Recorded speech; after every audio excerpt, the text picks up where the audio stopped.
ও জীবন রে, ও জীবন, ও জীবন সারিয়া যাস নে মোরে, তুই জীবন সারিয়া গেলে মাইনসে কইবে মরা জীবন রে, ও জীবন রে, ও জীবন। হরেন কাকা খুব গরিব হওয়ায় দিনে মাঠের কাজের সাথে সাথে রাত্রে সংসার চালানোর জন্য মাছ ধরতে যেত। একদিন রাত্রে তাদেরই গ্রামের এক যুবক সুদীপের সাথে মাছ ধরতে গ্রাম থেকে একটু দূরের একটা নদীতে মাছ ধরতে যায়। সুধীর, এই সুধীর, সুধীর, আরে এই সুধীর, ওরে সুধীর রে। কে কে ডাকে? ও হরেন কাকা নাকি? উফ, বাপরে, এই ঘুমে একেবারে ডুবে গেছিস যে। ঠান্ডায় কি বিছানা ছাড়তে ইচ্ছে করছে না?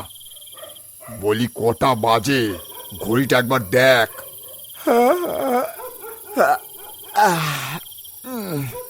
না না হরেন কাকা, একটু আগেই শুয়েছিলাম। আজ একটা অনুষ্ঠান বাড়ি ছিল তো, আসতে একটু দেরি হয়ে গেছিল, তাই একটু রাত করে শুয়েছিলাম, তাই ঘুম ভাঙতে একটু দেরি হলো। তোর তো প্রতিদিনই দেরি হয়। মাছ ধরে টাকা রোজগার করবি তুই, আর ডাকতে হবে আমাকে। কই, তুই তো আমাকে কোনোদিনও ডাকিস না। আর হবে না গো হরেন কাকা, এইবার থেকে আমি প্রতিদিন তোমাকে ডাকবো। তুমি দাঁড়াও একটু, আমি একটু তৈরি হয়ে আসি, কেমন? না না, দাঁড়াতে গেলে আমার অনেক দেরি হয়ে যাবে। তুই তাড়াতাড়ি তৈরি হয়ে আয়, আমি এগুলুম। আচ্ছা ঠিক আছে, তুমি যাও তাহলে, আমি আসছি। ও জীবন রে, ও জীবন, ও জীবন সারিয়া যাস নে মোরে, তুই জীবন সারিয়া গেলে। হরেন কাকা তাদের গ্রামের একজন পুরনো জেলে। মাছ ধরার অভিজ্ঞতা তার অনেক বেশি। নদী, খাল, বিল সব জায়গাতেই অভিজ্ঞতা আছে মাছ ধরার। সুধীর পড়াশোনা বেশি দূর করেনি, খুব গরিব ঘরের ছেলে। অনেক ছোটবেলা থেকে কিছু না কিছু কাজ করে হরেন কাকার কাছ থেকে মাছ ধরা শিখে বিভিন্ন জায়গায় মাছ ধরতে যেত সে। সেবারে তারা একটা নতুন জায়গায় মাছ ধরতে শুরু করেছিল। নদীটা একদম নির্জন এলাকায়। এলাকার চারিদিকে ফাঁকা মাঠ, জঙ্গল, আর তার মাঝেই এই নদী।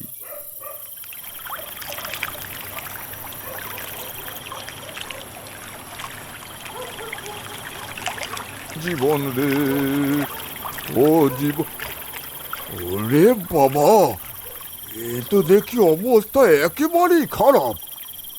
কুয়াশায় দেখি সবই তো ঢাকা পড়েছে, চারিদিকে তো কিছু দেখা যায় না।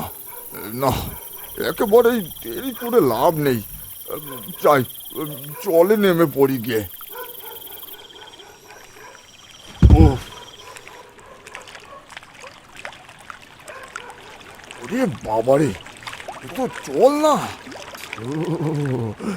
চলে পা দিলে যেন পা কেটে কেটে যাচ্ছে।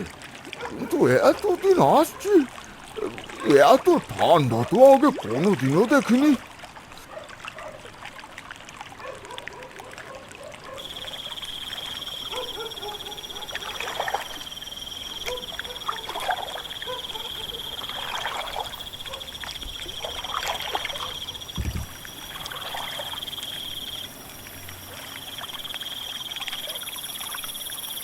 সুধীর কি ঠান্ডায় আবার লেপের তলায় শুয়ে বললো নাকি? এখনো তো আসেনি, কে জানে কি করে। দূর দূর, এসব ছেলে কাজের না। চা খুশি করুকে, আমার তাতে কি।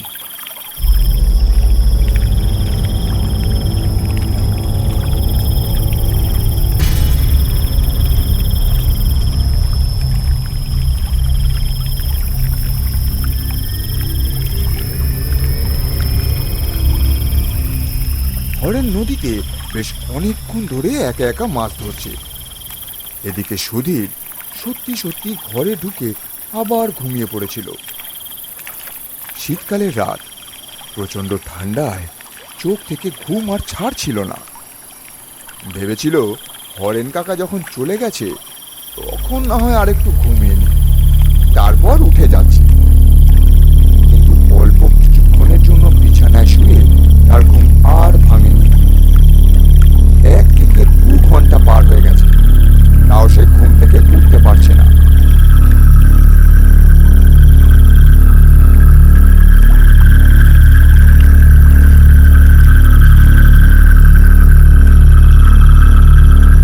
হরেন কাকা একা একাই মাছ ধরে চলেছে আর বারবার নদীর পাড়ের দিকে তাকাচ্ছে সুধীর এসেছে কিনা সেইটা দেখার জন্য।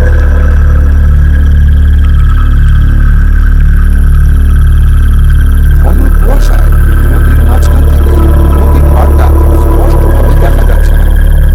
দূর থেকে দেখে মনে হচ্ছে কি যেন একটা বসে আছে।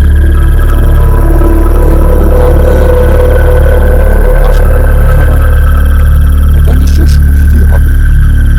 হরেন কাকা চিৎকার করে সুধীরের নাম ধরে ডাকলেন, সুধীর, এই সুধীর, আরে সুধীর এলি নাকি রে?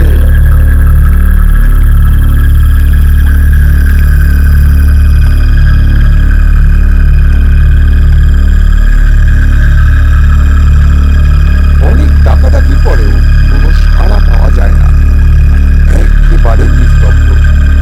কিছুক্ষণ চুপ থাকার পর হরেন কাকা আবার চিৎকার করে ডাকতে থাকলেন, কি রে, সাড়া দিচ্ছিস না যে? সুধীর এলি নাকি?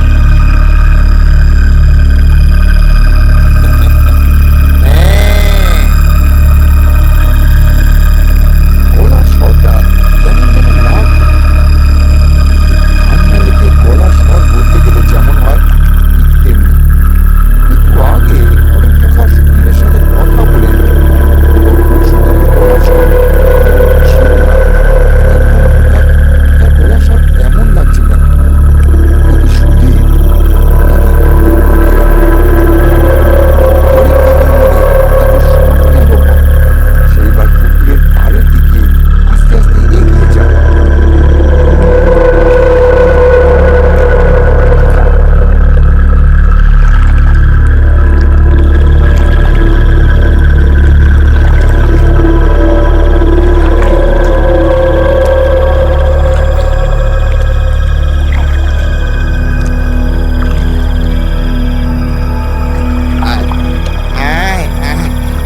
মাছ দে, মাছ দে।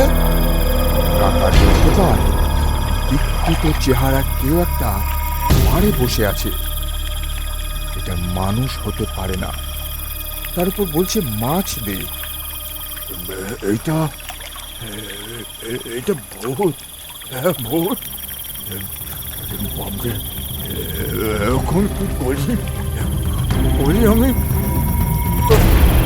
ভূত, ভূত একা একা হলে। হরেন কাকা এত বছর ধরে মাছ ধরছে, কিন্তু এই রকম ঘটনা তার সাথে কোনো দিনও ঘটেনি। সামনে ভূত দেখছে সে, কি করবে বুঝে উঠতে পারছে না। ভয়ে হাত পা কাঁপছে না। একবার ভাবলো নদীর অন্য পাড়ে যাবে। সে অন্য পাড়ের দিকে যেতে শুরু করলো।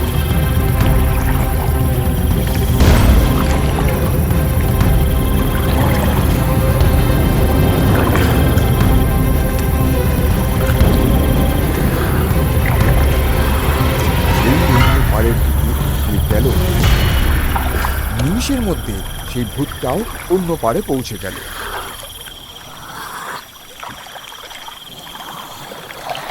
ভূত যতটা গতিতে নদীর এ প্রান্ত থেকে অপর প্রান্তে গেল, এতটা গতিতে মানুষ কখনোই যেতে পারবে না। এই ভূতটা লাফিয়ে যে ওর গায়ে উঠে আসবে না এমন কোনো নিশ্চয়তা নেই। সেই ভয়ে আবার নদীর মাঝখানে চলে গেল হরেন কাকা।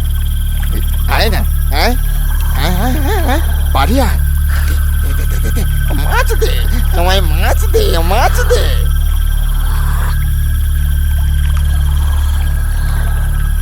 ওরে বাবারে, আমার আজকের ভূতে মেরে ফেলবে মনে হয়। আজ আর বাঁচবো না।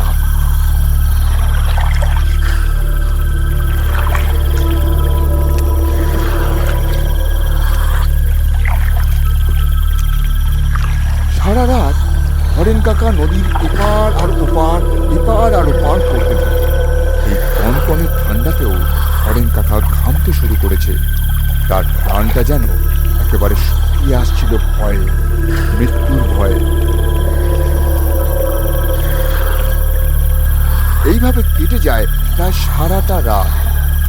কাকা, ও কাকা, কাকা, ও কাকা, ও হরেন কাকা। ভোর যখন 5টা বাজে সে সুধীরের গলার আওয়াজ শুনতে পায়। আরে কাকা, আরে গেলে কই গো? ও কাকা। সুধীরের গলার শব্দ শুনে হরেন কাকা যেন আশার আলো দেখতে পায়। চিৎকার করে বলে, সুধীর, সুধীর রে, ওরে ওরে বাঁচাও ময়, সুধীর রে। কথাটা শুনে সুধীরও ভয় পেয়ে যায়। সে এদিক ওদিক তাকাতে থাকে, কিন্তু কাউকে কোথাও সে দেখতে পায় না। যদিও চারিদিকটা কুয়াশার চাদরে ঢাকা ছিল, তবুও ভালো করে দেখলেও সেরকম কাউকে দেখতে পায় না সুধীর। তবে সুধীর আসার পর থেকে হরেন কাকা সত্যি সত্যি সেই ভূতটাকে আর দেখতে পায়নি। হয়তো সকাল হয়ে গিয়েছিল বলে, আর তার উপর আরো একজন মানুষ সেখানে এসেছিল, তাই ভূতটা চলে গিয়েছিল সেখান থেকে। হরেন কাকা এইবার পাড়ে দাঁড়িয়ে থাকা সুধীরের কাছে যায়। সুধীর, সুধীর রে, আর একটু হলে মরে যেতুম রে। সুধীর, সে কি ভয়ঙ্কর ভূত রে বাবা। ও, এখন আমার প্রাণটা ভয়ে কাঁপছে রে। সেদিন ওইসব ঘটনার সম্মুখীন হয়ে হরেন কাকা খুব দুর্বল হয়ে পড়েছিল, আর ভয়ের কারণে সে খুবই ক্লান্ত। শরীরে তার আর শক্তি নেই যেন।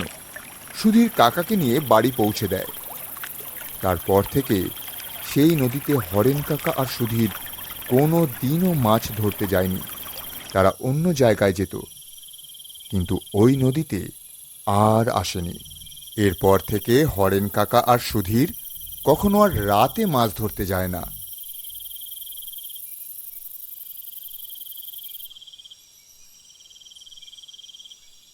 আজকের গল্প এখান পর্যন্তই।